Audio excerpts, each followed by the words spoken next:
আচ্ছা অরুণ ভাই, আপনি চুরি করে কেন খান? কাজ করে খাইতে পারেন না? ভাবি, আমাদের বংশটাই তো চোরের বংশ, তাই চুরি করে খাই। ভাই, চুরি করা বাদ দেন, উপরে একজন আছে, সে কিন্তু সব দেখতেছে। আরে ভাবি, চোর হইতে পারি, বলদ না। যখন চুরি করি তখন ছাতি মেইলে তারপরে চুরি করি, যাতে উপরওয়ালা না দেখে।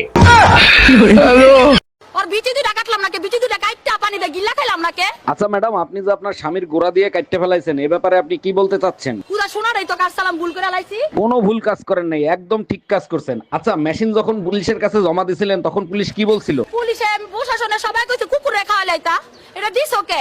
পুলিশে একদম ভুল বলছে। আপনি যেটা বলছিলেন সেটাই ঠিক ছিল, আপনার পানি দিয়ে গিলে খাওয়া উচিত ছিল। সবাই কইছে। সবাই ঠিকই বলছে। ম্যাডাম, আপনি এক কাজ করেন, পুলিশের কাছ থেকে ওইটা আইনে পানি দিয়ে গিলে খান। ডাক্তার দেখেন তো আমার বিড়ালের কি হয়েছে। আমি ডাক্তার না, সিরিয়াল লেখে। আগে আপনার নাম বলেন। আমার নাম শারমিন আক্তার রিমা। সমস্যা কি হয়েছে সেটা বলেন। কি সে জানি কামড় দিছে, লেজ ফুলে উঠছে।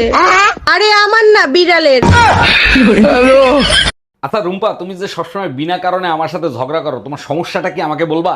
দেখো, গরমের ভিতর কাজ করতে করতে মাথা গরম হয়ে যায়, তাই তোমার সাথে ঝগড়া করি, তুমি কিছু মনে করো না। তাইলে এক কাজ করি, তোমার জন্য একটা এসি কিনে নিয়ে আসি, মাথা ঠান্ডা থাকবে, তাইলে আর ঝগড়া করতে হবে না। এসিতে তো শরীর ঠান্ডা করে, তো শরীর ঠান্ডা করে কি করব? দরকার তো কলিজা ঠান্ডা করা, তাই তোমার সাথে ঝগড়া করে কলিজা ঠান্ডা করি।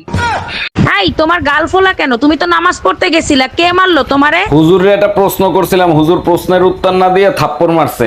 অকারণে তো হুজুর মারতে পারে না। কি প্রশ্ন করছিলা? হুজুরে প্রশ্ন করছিলাম, বিনা দাওয়াতে কোথাও খাইতে গেলে সেটা হালাল হবে না হারাম হবে? সুমন ভাই ভাবির কাছে ধরা খাইছে, আমি বুঝি না ঘরে বউ থাকতে গার্লফ্রেন্ডের কি দরকার। পুরুষ হলো বাইকের মতো, তার ডবল স্ট্যান্ড হলো ঘরের বউ, আর সাইড স্ট্যান্ড হলো গার্লফ্রেন্ড। বেশিরভাগ সময় বাইক সাইড স্ট্যান্ডেই ঝুঁকে থাকে। তোমার সাইড স্ট্যান্ড যদি কোনোদিনও দেখি, স্ট্যান্ড গোড়া দিয়ে ভেঙে ফেলবো।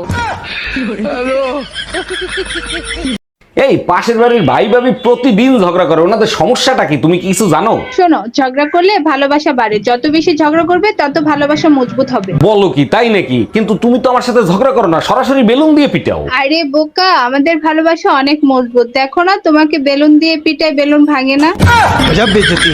অরুণ ভাই, গতকালকে ভাবির সাথে যে ঝগড়া লাগলো, সেই ঝগড়া মিটলো কি করে? হাঁটুতে ভর করে আমার কাছে আসছে, তারপর ঝগড়া মিটছে। বলেন কি, ভাবি হাঁটু গেড়ে আপনার কাছে মাপ চাইছে?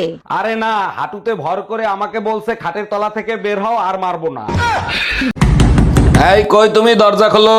আচ্ছা, তুমি যে এই প্রতিদিন মদ খেয়ে আসো, তুমি কি জানো এর জন্য তোমাকে নরকে যাইতে হবে? আমি নরকে যাব, আর তুমি কোথায় যাবা? আমি তো তোমার মতো প্রতিদিন মদ খাই না, আমি স্বর্গেই যাব।